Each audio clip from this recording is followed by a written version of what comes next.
और अब खबरें तफसील से। मरहूम अहमद पटेल के फर्जंद फैसल पटेल कांग्रेस आला क़यादत से नाराज हैं। उन्होंने ट्वीट करके पार्टी छोड़ने का इशारा दिया है। फैसल पटेल ने ट्वीट में ऑप्शन खुले रखने की बात भी कही है। उन्होंने पार्टी आला क़यादत की जानिब से हौसला अफजाई न किए जाने की शिकायत की है। ख्याल रहे कि फैसल ने गुज़श्ता साल दिल्ली के वज़ीर आला अरविंद केजरीवाल से मुलाकात भी की थी। अहमद पटेल का लंबी बीमारी के बाद नवंबर 2020 में इंतकाल हो गया था।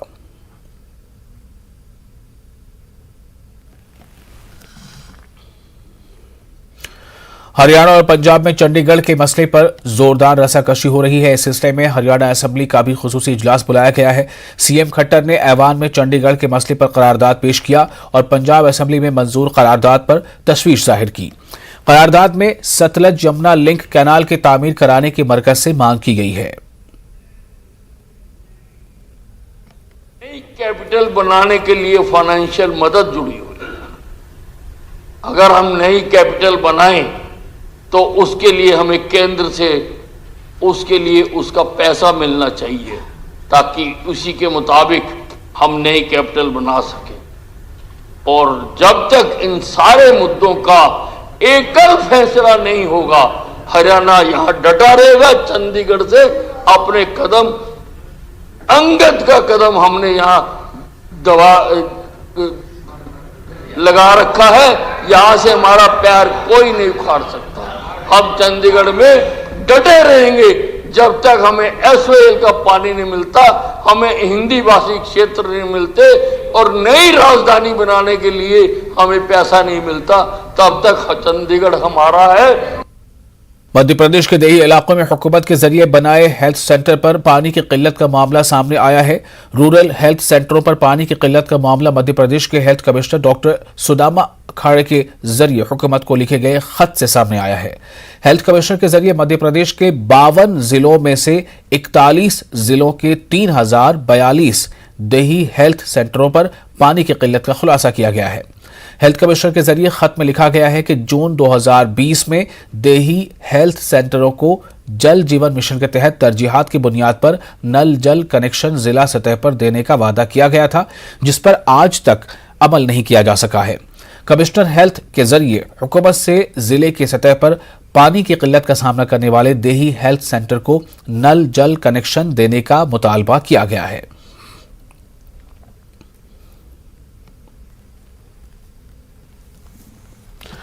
मध्य प्रदेश के रीवा में कव्वाल शरीफ परवाज के जरिए वजीर आजम नरेंद्र मोदी, वजीर दाखिला अमित शाह और उत्तर प्रदेश के वजीर आला योगी आदित्यनाथ को लेकर दिए गए मुतनाज़ा बयान पर कव्वाल को गिरफ्तार कर लिया गया है।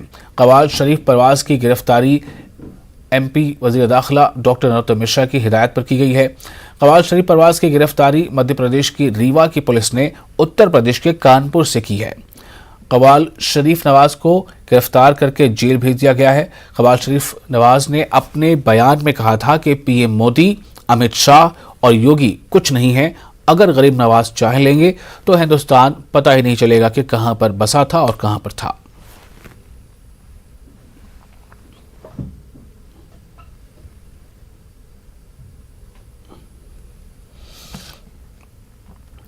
आगे बढ़ते हैं। बीजेपी पार्लिमानी पार्टी की दिल्ली के अंबेडकर इंटरनेशनल सेंटर में मीटिंग हुई। पीएम मोदी, अमित शाह, जेपी नड्डा समेत पार्टी के बड़े लीडरान मीटिंग में मौजूद रहे। वजीर आजम मोदी ने इस दौरान अरकान पार्लियामेंट से अपने अपने हलके में प्रोग्रामों का इनेकाद करने और बाबा साहब अम्बेडकर से जुड़े मकामात के दौरे की हिदायत करने की है। 14 अप्रैल को अम्बेडकर जयंती है।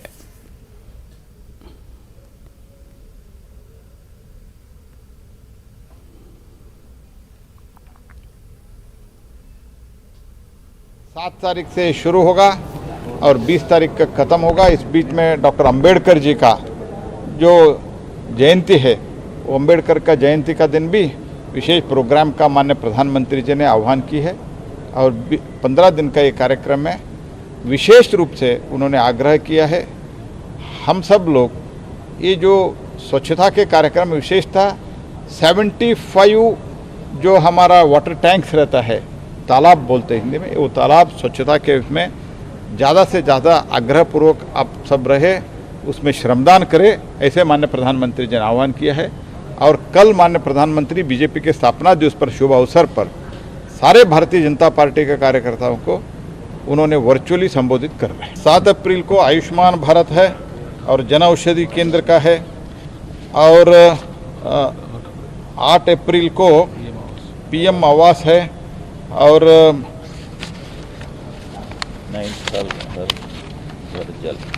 9th हर जल घर जल है, और 11 को ज्योतिबा फुले का है, और 12 को कोविड वैक्सीनेशन सेंटर, और स्कूल को जाके स्कूल को बच्चों को प्रेरित करें कि अब आप कृपया वैक्सीनेशन ले लो, और वैक्सीनेशन सेंटर को विजिट करें, और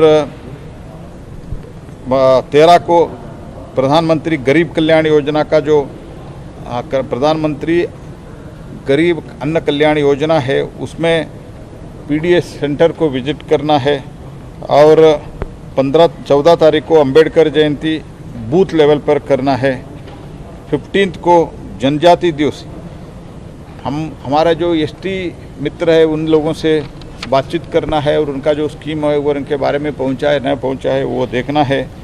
16 अप्रैल अनऑर्गेनाइज्ड सेक्टर में जो श्रमिक है उनके लिए भारत सरकार का योजना है, उसके रख के कार्यक्रम।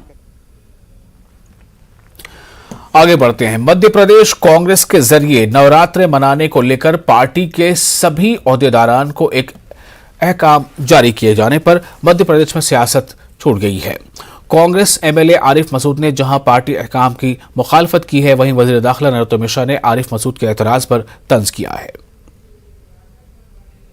नहीं, मैंने एक परिपत्र जो जारी हुआ उसके ऊपर सवाल खड़ा करा है कि कांग्रेस एक राजनीतिक दल है और एक राजनीतिक दल को इस तरह का परिपत्र जारी नहीं करना चाहिए, क्योंकि हम लोग सभी धर्मों को लेकर चलते हैं। अगर हम रामनवमी और हनुमान चालीसे का परिपत्र जारी करते हैं तो फिर रमज़ान के लिए भी हमको करना चाहिए था, फिर गणगौर के लिए भी करना चाहिए था, दीगर समाज के भी अभी चेटी चांद भी निकला उस पर भी हमको करना चाहिए था।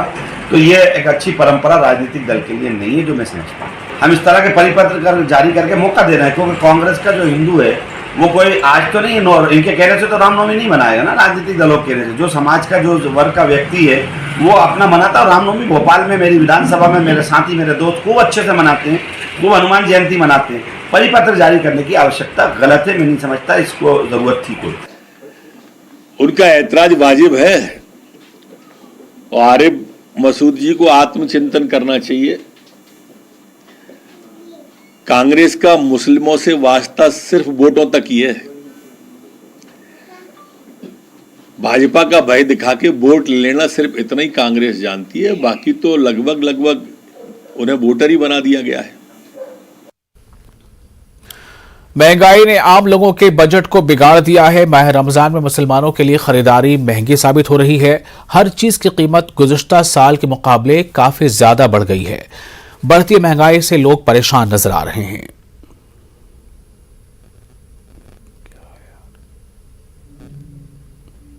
बढ़ती हुई महंगाई का असर रमजान में इफ्तारी के दस्तरखान पर भी पड़ रहा है। इफ्तारी में जो फल फ्रूट काम में लिए जाते हैं वो पिछले साल से दोगुने तक महंगे हैं और इस बार का बजट इफ्तारी के मामले में दोगुना हो गया। आप देख सकते हैं कि यहाँ कई वैरायटी की खजूर मौजूद है, जिस खजूर से बाकायदा रमजान इफ्तार किया जाता है। यहाँ पर जो है बाजार में आम की आमद हो चुकी है और तमाम वो फ्रूट्स जिसमें चाहे सेब हों, चाहे तरबूज हों, चाहे केले हों, वो मौजूद हैं। लेकिन इनका जो बाजार का भाव है वो पिछले साल के मुकाबले काफ़ी तेज़ है। जो बाजार के भाव को लेकर के कुछ दुकानदारों से बातचीत करते हैं, जानने की कोशिश करते हैं सब क्या हालात है इस बार, और जो इफ्तारी है कितनी महंगी पड़ रही है पिछले साल के मुकाबले। कम से कम 50 रुपए किलो महंगी पड़ रही है। क्या भाव सेब थे पिछले साल, इस बार क्या भाव है? पहले 160 रुपए किलो था, 220 रुपए किलो है। 220 रुपए किलो चल रहे हैं सेब जी।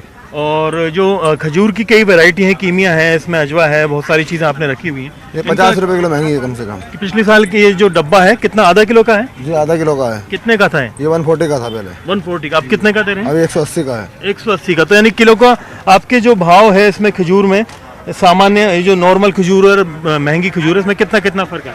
20 से 30 रुपए का फर्क आ गया इस साल। इस साल में 20 से 30 रुपए का खाली। और ये जो आम आया है नया मार्केट में, इस पे क्या भाव है? ये पिछले साल 160 का था, इस टाइम 220 रुपए किलो का। 220 रुपए किलो में लॉन्च हुआ है। जो अभी नया जो देखिए इसकी फसल आई है, कुछ विदेशी फ्रूट भी यहाँ पर मौजूद है इफ्तारी के लिए। ड्रैगन फ्रूट क्या भाव है? ड्रैगन फ्रूट 80 रुपए पर पीस है। 80 रुपए पर। पहले क्या भाव दे रहे थे आप? 60 रुपए का। 60 रुपए का। तो आप देखिए कि ये जो बाजार की चीज़ें हैं इनके ऊपर काफ़ी असर पड़ा है। जो आम रोज़ेदार है, मुसलमान हैं, वो लोग इफ्तारी का इस्तेमाल करते हैं, काम में लेते हैं यहाँ पर रमज़ान के दौरान, जिसमें खजूर बुनियादी ज़रूरत होती है। उसके अलावा तमाम तरह के फ्रूट जो है काम में लिए जाते हैं। आप देख सकते हैं बाज़ार के अंदर जो तमाम तरह के फ्रूट हैं यहाँ बिक रहे हैं। केले जो हैं ये बहुत काम में लिए जाते हैं। भैया केले क्या भाव आपके चल रहे हैं? 40 रुपए किलो। 40 रुपए किलो। पिछले साल रमज़ान में क्या भाव थे? 30 रुपए। 30 रुपए किलो, यानी 10 रुपए किलो का जो भाव में इजाफा है केलों में भी देखने को मिला है। तमाम चीज़ों का असर इन बाजार की चीज़ों में है। पपीता आप देखिए कि बहुत बुनियादी ज़रूरत होती है इफ्तारी के अंदर। क्या भाव है पपीता, क्या भाव दिया भैया? पपीता 40 रुपए, पहले क्या भाव आया करता था? 20 रुपए किलो। 20 रुपए किलो तक हो तो दुगना इसका भाव हो चुका है। ये सिर्फ इसकी बात नहीं है, हर तरह की ऐसी बुनियादी ज़रूरत की चीज़ जो कि रमज़ान में काम में ली जाती है उसका नज़ारा आप देख सकते हैं कि जो शिकंजी है वो नींबू से बनाई जाती है। नींबू का जो भाव है इस टाइम सबसे ज़्यादा है। 60 रुपए किलो आने वाला नींबू अब आप देखिए कि 300 रुपए किलो तक मिल रहा है। नींबू का भाव अगर देखा जाए तो सबसे ज़्यादा बड़ा है। अभी आप देखिए कि नींबू यहाँ पर मार्केट में सबसे कीमती चीज़ हो गई है। सर नींबू आप ले रहे हैं, क्या भाव मिल रहा है आपको? सब ये इन्होंने 280 बोल रहे थे, 250 दिया। 250 दिया। पिछले साल तक क्या भाव था सीजन में अप्रैल में? 50-60 रुपए किलो मिलता है। 50-60 रुपए किलो मिल रहा था, फिर भी आप ले रहे हैं। अभी गर्मी का दौर है, शिकंजी वगैरह की ज़रूरत होती है, लिक्विड की ज़रूरत होती है, इसीलिए बढ़े हैं भाव। नींबू सबसे ज़्यादा बढ़े। नींबू सबसे ज़्यादा बढ़े। नींबू का इस्तेमाल शिकंजी में भी किया जाता है रमज़ान में? हाँ, शिकंजी का इस्तेमाल होता है क्योंकि दिन भर की प्यास जो होती है तो शाम को नींबू की ज़रूरत तो पड़ती है। नींबू की ज़रूरत पड़ती है और इस बार सबसे महंगा नींबू ही है। इस बार तो सबसे इतना महंगा तो कभी देखा नहीं मैंने लाइफ में। लाइफ में कभी, मतलब यहाँ पे 280-300 रुपए किलो तक मार्केट। हाँ, यही रेट चल रहा है। क्या भैया, क्यों नींबू इतना महंगा क्यों हुआ? नींबू सर माल नहीं आ रहा ढंग के मार्केट में। माल भी आ रहा है तो बहुत कम आ रहा है, और माल भी कोई ढंग के मतलब कि माल नहीं आ रहा है। और डिमांड है ये जो है ना अपन जो ये चल रहा है, क्या कहते हैं, ईद चल रहा है ना, नवरात्रा चल रहा है, उसके लिए डिमांड ज़्यादा हो रहा है नींबू का, और भाव आगे से बहुत बड़ा हुआ है। बहुत बड़ा हुआ है। तो रमज़ान और नवरात्र दोनों चल रहे हैं। तो ये आप देखिए बाजार के ये हालात हैं, नींबू के ये भाव हैं। बाकी चीज़ों के बताते हैं आपको। यानी जो शिकंजी से गला तर करते हैं लोग बाग, दिन भर भूखे प्यासे रहते हैं रमज़ान में, बुनियादी ज़रूरत की चीज़ है। खजूर जो है वो बुनियादी ज़रूरत की चीज़ है। ये सारे फ्रूट हैं। जो बजट है वो डबल हो गया है इस बार रमज़ान का, और जो दस्तरखान है काफ़ी महंगा पड़ रहा है। कैमरा पर्सन भवानी के साथ में अरबाज अहमद, न्यूज़ 18 के लिए जयपुर से। और फिलहाल एक छोटा सा ब्रेक लेते हैं। ब्रेक के बाद एक बार फिर आपका इस्तकबाल है। आज फिर पेट्रोल डीजल की कीमतों में इजाफा हुआ है। दिल्ली में पेट्रोल और डीजल की कीमतों में 80 पैसे फी लीटर का इजाफा किया गया है। दिल्ली में पेट्रोल 104 रुपए 61 पैसे फी लीटर फरोख्त हो रहा है। वहीं डीजल की कीमत 95 रुपए 87 पैसे हो गई है, जबकि मुंबई में पेट्रोल की कीमत 119 रुपए 67 पैसे पहुंच गई है। वहीं डीजल की कीमत 103 रुपए 92 पैसे हो गई है।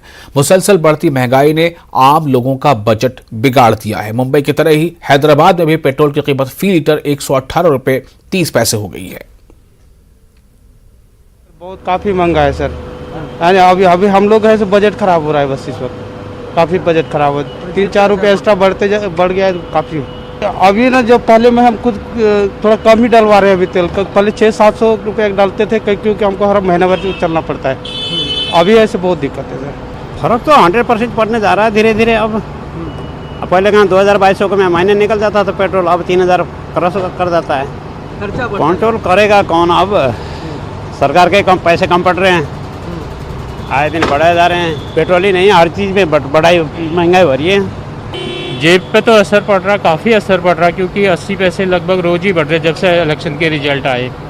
ठीक है, तो गवर्नमेंट ने पहले कंट्रोल किया, तो चाहती तो थोड़ा बहुत कंट्रोल कर सकती थी government, but I don't know कि गवर्नमेंट का फोकस है इस तरफ नहीं है, कितना फोकस है। वो तो कहते हैं कि हमने मार्केट के हिसाब से कर दिया, बट जब इलेक्शन थे तब तो मार्केट के हिसाब से रुका हुआ था। तो अभी अचानक से इतना बढ़ना, पहले होता था कि 2 रुपये 3 रुपये बढ़ता था 6 महीने में, 3 महीने में, 4 महीने में, बट अब यह है कि 10 दिन में ही 8 रुपये बढ़ जा रहा है। कुछ ना कुछ है, गवर्नमेंट को सोचना चाहिए इतना सारा, क्योंकि इंटरनेशनल मार्केट के हिसाब से भी अगर गवर्नमेंट तेल के प्राइस फिक्स करती है तो कच्चे तेल की कीमत इतनी तो नहीं बढ़ रही है जितनी हमारे यहाँ पे बढ़ रही है। तो अगर रेशो बाकी चीज़ें भी दिखाए तो कहीं ना कहीं गवर्नमेंट कंट्रोल को करना चाहिए गवर्नमेंट के, क्योंकि पेट्रोल तो सबके लिए है, किसी कोई पर्टिकुलर बंदा अमीर गरीब का तो हिसाब है नहीं इसमें। तो आई थिंक कि गवर्नमेंट को इस बारे में थोड़ा सा सबके बारे में सोचना चाहिए, थोड़ा कंट्रोल करना चाहिए इस बारे में। और इस वक्त एक अहम खबर पाकिस्तान से। पाकिस्तान में सियासी बहरान लगातार जारी है। सुप्रीम कोर्ट में आज फिर टल गई है समाअत। पाकिस्तान में सुप्रीम कोर्ट ने कल तक के लिए समाअत मुलतवी कर दी है। समाअत में सुप्रीम कोर्ट का क्या रुख सामने आता है, उस पर टिका है कि मौजूदा हुकूमत या फिर इमरान खान का सियासी मुस्तकबिल क्या होगा। पाकिस्तान में इस वक्त जो खबर आ रही है उसके मुताबिक सुप्रीम कोर्ट में जो समाअत हो रही थी, चूंकि सुप्रीम कोर्ट ने आज खुद नोटिस लिया था और सुप्रीम कोर्ट के आज खुद नोटिस पर समाअत जारी है, लेकिन अभी यह समाअत कल तक के लिए फिर मुलतवी हो गई है। कल फिर सुप्रीम कोर्ट में समाअत होगी। तो सुप्रीम कोर्ट में समाअत होने जब मुकम्मल होगी तो उसमें सुप्रीम कोर्ट का रुख क्या होगा, इससे तस्वीर बहुत हद तक साफ होगी कि पाकिस्तान का सियासी मुस्तकबिल क्या होने जा रहा है। चूंकि एक तरफ इलेक्शन कमीशन ने भी अपनी ये बताया था कि वो 3 महीने का वक्त काफ़ी नहीं होगा इलेक्शन की तैयारियों के लिए। दूसरी तरफ पाकिस्तान इसी दरमियान जो सुप्रीम कोर्ट है उसने आज खुद नोटिस ले लिया है और समाअत जारी है। तो क्या जो इमरान खान की जो कोशिश है वो उसमें कामयाब होंगे या जो अपोजिशन जमातें हैं उन्हें कामयाबी मिलेगी, ये एक बहुत अहम सवाल है।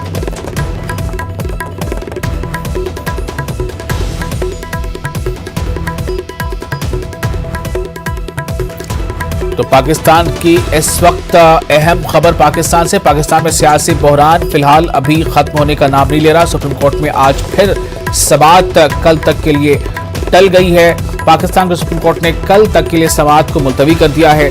पाकिस्तान सुप्रीम कोर्ट में जब ये समाअत मुकम्मल हो चुकी होगी उसके बाद सुप्रीम कोर्ट के रुख से ये तय होगा कि पाकिस्तान का सियासी मुस्तकबिल क्या होने वाला है। फिलहाल तो ऐसा लग रहा है कि जो 90 दिनों का प्लान था इमरान खान का वो कहीं ना कहीं बरूएकार साबित होता नजर नहीं आ रहा।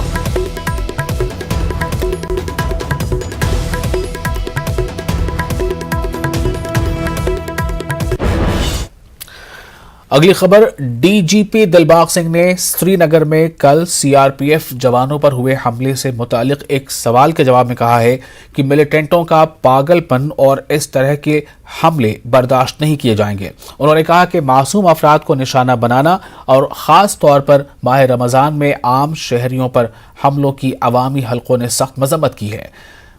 सिंह ने कहा है कि अमन कायम रखने के लिए फोर्सेस की कार्रवाइयां जारी रहेंगी। इससे कबल कल शहीद हुए CRPF head constable Vishal Kumar को खिराज अकीदत पेश किया गया।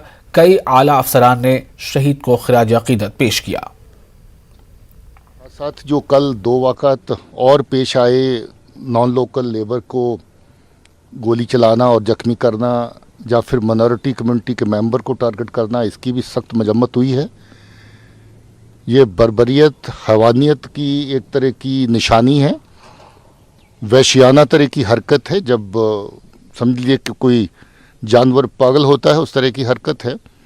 अनफॉर्चुनेटली ये जो पागलपन है इसका इशारा इनकी लीश कहीं और है और वो हम पहचानते हैं और उसके ऊपर बराबर कार्रवाई हो रही है। और जब मान लीजिए जानवर पागल होता है उसका हशर क्या होता है वो भी आप जानते हैं, ऐसा ही हशर होगा। और मैं समझता हूं कि हम लोग अपनी जिम्मेवारी निभाते हुए आने वाले वक्त में अमन और शांति को और मजबूत करने के लिए अपना काम करते रहेंगे। सिविल सर्कल्स में, कश्मीर में, सब जगह ख़ास और आम लोग हर किसी ने इसकी मजम्मत की है। हम भी इसकी मजम्मत करते हैं और साथ ही साथ जो जरूरी कार्रवाई है वो की जाएगी। OGW की प्रेजेंस हमेशा रही है। वो मंजरे आम पे जब आती है तो थोड़ा सा पता चलता है कि जहाँ हरकत है वहाँ हरकत है। अगर प्रेजेंस ज़्यादा है तो पुलिस और फोर्सेस की तरफ से कार्रवाई भी तेज करी गई है। अगर आप पिछले 3 महीने का आंकड़ा देखें तो अभी तक 42 ऐसे दहशतगर्द जो हवानियत की राह अख्तियार करके चल रहे हैं उनका सफाया हो चुका है और इससे ज़्यादा बड़ी तादाद जो है OGWs की, उनके खिलाफ कानूनी कार्रवाई की जा चुकी है। ये अवाम के दुश्मन है, लोगों के दुश्मन है। हमारे पड़ोस के लोगों की पेट में दर्द होती है जब जहाँ पर हालात बेहतर होते हैं। लोगों की रोजी रोटी चलती है, इससे उनको तकलीफ होती है, उनको हजम नहीं होती जब आते हैं। इसीलिए लोग इस बात की हर तरीके से मजम्मत कर रहे हैं। कल मैं देख रहा था लोग कह रहे थे कि ये जो बाहर से लोग आते हैं जो हमारे लिए काम करते हैं, अगर इनको कोई निशाना बनाता है तो उसको किसी सूरत में कोई जो है वो टॉलरेट करने वाला नहीं है। FT और इसी के साथ इस बुलेटिन में फिलहाल इतना ही। मुझे दीजिए इजाजत। आदाब।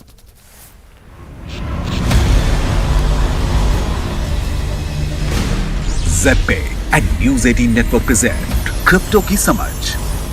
नमस्कार, क्रिप्टो की समझ के इस एपिसोड में आपका बहुत स्वागत है। मैं हूं आपके साथ विभा उपाध्याय। आज हम आपको बताएंगे डीएओ यानी कि डिसेंट्रलाइज्ड ऑटोनोमस ऑर्गेनाइजेशन के बारे में।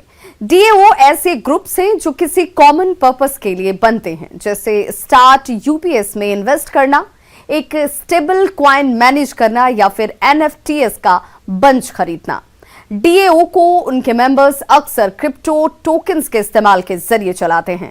इन टोकन्स के पास कुछ अधिकार होते हैं, जैसे कि एक कॉमन ट्रेजरी को मैनेज करने की क्षमता या कुछ डिसीजंस पर वोट देने की क्षमता। खरीदे जाने पर वो डीएओ मेंबर्स की संपत्ति बन जाते हैं। हाल के डीएओ बूम के चलते regulators and law enforcement agencies सोच में पड़ गए हैं। कुछ क्रिप्टो फैंस ने तो यहां तक तर्क दिया है कि डीएओ ने अभी तक यह साबित नहीं किया कि वे क्रिप्टो रिलेटेड प्रोजेक्ट्स को क्रिप्टो करेंसीज एलोकेट करने के अलावा और क्या कर सकते हैं। सबसे popular social DAO friends with benefits हैं, जिसमें हजारों मेंबर्स हैं और हाल ही में इन्वेस्टर्स ने इसके लिए $10 मिलियन जुटाए हैं। इन निवेशकों में वेंचर कैपिटल फर्म एंडरसन हॉरोविज भी शामिल हैं। डीएओ एनालिटिक्स साइट डिपडीओ के अनुसार फिलहाल सभी नेटवर्क्स पर डीएओ ट्रेजरीज में कुल मिलाकर $9.5 बिलियन की राशि है। सोलाना पर $1.3 बिलियन और इथेरम पर $8.2 बिलियन। तो आज हमने बात की डिसेंट्रलाइज्ड ऑटोनोमस ऑर्गेनाइजेशंस के बारे में। अगले हफ्ते एक और टॉपिक के साथ आपसे जुड़ेंगे। Till then, bye bye and take care.